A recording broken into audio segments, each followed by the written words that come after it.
Hey guys, happy Thursday. Sorry there was no video last week. I had a terrible cold and was attached to the pus tissues with Vicks on it, which is amazing. Like, I didn't know I wasn't breathing correctly until I used it, but yeah, I had like the worst sore throat and it was just bad news. I did get the second draft of my second novel done, so that was exciting. Like, I got a lot of typing done from there in bed, but no video. And then on the last Thursday, because it's Thanksgiving, I probably won't have a video. I did consider like maybe like shooting one with my family's Thanksgiving, but it'd just be very Jerry Springer. Maybe next year. Maybe next year do a live stream. Um, no, they're gonna do something illegal. There's gonna be some sort of fight. It'll be obnoxious. Sometimes I think about it. Putting my dysfunctional on a reality show, but it's been seen before. Anyway, I'm getting off topic. I wasn't planning to make this video right now. I still have my workout hair. I did a K-pop Demon Hunters dance workout after my yoga. It was fun. I recommend it. It's on YouTube. But the guides were like, oh, well, your plan to do this week is gone because we're going to talk about, life after death. Or not necessarily even life after death. We're talking about death. So, the saying, you die alone. That is true on a physical plane. It's not true on the energy level of things. When my grandpa had cancer, his final days, there was all type of orbs and lights and spirits coming to see him. And then there's been so many stories I have heard about people when who have had like near-death experiences and have like crossed that. They have met a loved one. I know my mom, she had went into shock and almost died after a surgery. And her father met her and was like, you have a choice. You can come back. He's like, it's going to be a rough time, or you can come with me. And she said she decided to come back. And the doctor's like, we brought you back. And she was like crying because she's like, you don't know what I just witnessed, And there's been lots of stories like that of people in their last days seeing, spirits either visiting the person who's passing on, or people having these near-death experiences and witnessing these loved ones. And I in my experience, what I believe that to be true. I believe you are met at the end of your life to help kind of guide you to the next sort of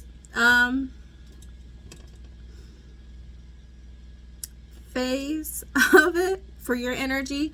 And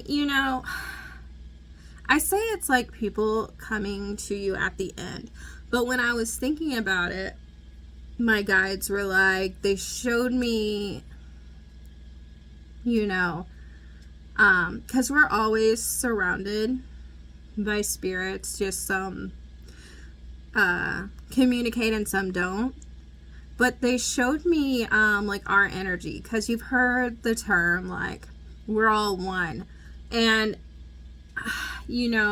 I always thought it like primordial soup or whatever. We're all just thrown into this thing. But it's when we meet, it comes down to energy again. When we meet another person and learn their energy, spend time with them, our energy is changed. We take a part of their energy, they take a part of our energy, right? So essentially, all the people you meet and whatnot, those people you care about, are always carried within your energy. And so the people who we were the closest connected to, who we loved the most, who we had this strong connection, they are always with us. And so it makes sense that when we passed on and became this energetic being, just pure energy, that we would see them, because they were always there. They were always a part of us. And I think that's That's such like a beautiful thing to think about, honestly, because you're never really alone. They say you die alone at the end, but you're never really truly alone. You always have that like energy. And so that's the like we are one, because we're like connecting that energy. And that's I was going to talk about following your dreams, so maybe that'll be next week. But like I said, I'm still pretty gross and need a shower, but they were like, no, get this down so people know, because I don't know, maybe someone out there has a loved one passing and you're worried about them, you know, what's gonna happen, or whatever. I know when my grandpa was passing, his big fear was me and my brother, like, you know, that it would kill us to have him pass away. And of course my mom and the hospice worker were like, no, they'll be fine, or whatever. And he's at my shoulder right now. Like, I just felt his energy. And that's another way to keep him alive when you, like, if you have a loved one that passed, is by talking about them, because it invites that energy in. A cool thing about it is, like, if you are doing, like, stuff inspired by, like, a famous person or, like, a musician or stuff, they'll show up there because you're invoking their energy. So there's some people out there who, you know, maybe like a writer who's like obsessed with James Joyce, it really trying to embody them and like transfer. So then James Joyce is there over their shoulder, like helping guide them. And I think that's like a beautiful thing, honestly.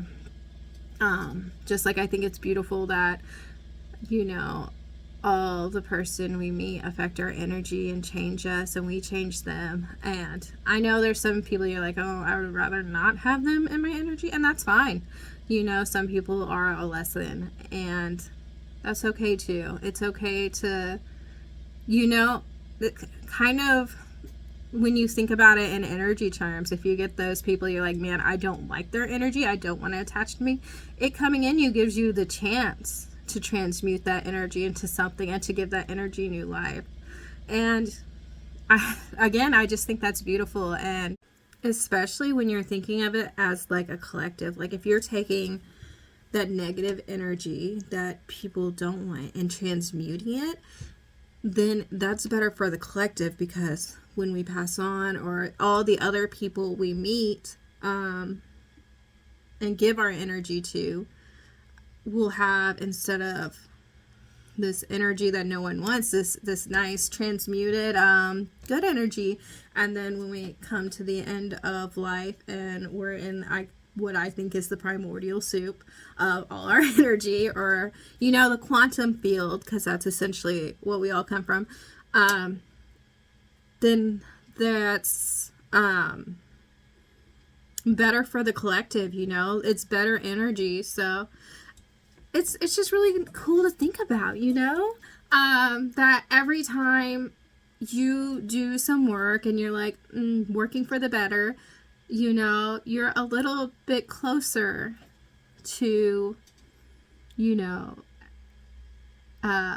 helping the energy of everything, helping to raise it.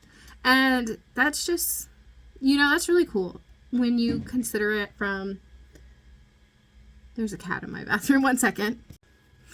I got it out. It was a real cat this time, at least. The last few days, there's been this long-haired white cat, like I've mentioned in another video, that just keeps a spirit cat. I've never owned a long-haired white cat. I think it'd be cool, but I guess I adopted a spirit one. Anyway, I got off topic because fuzzy lumpkins. Anyway, yeah, we can change the collective, and that's a really cool thing, that everything we do helps to raise it. And maybe that's part of the reason why we're here, you know, why we have this physical experience, because we're working to raise the energy and stuff. And I kind of got off topic of how we don't die alone, but That's the way this kind of works. Like I said, I just started to get this message, and my spirit team, who I run everything through, was like, "Oh, it's time to record." They knew I was gonna forget it. That's always what happens. They'll do something, and I never write it down.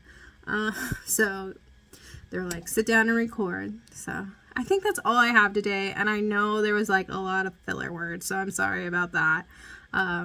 My public speaking teacher would have given me a bad grade for this. But again, I'm not doing this to public speak. It's just to get the information out there and whatnot. So I hope you all have a great and blessed week, and I will put out another one next Thursday.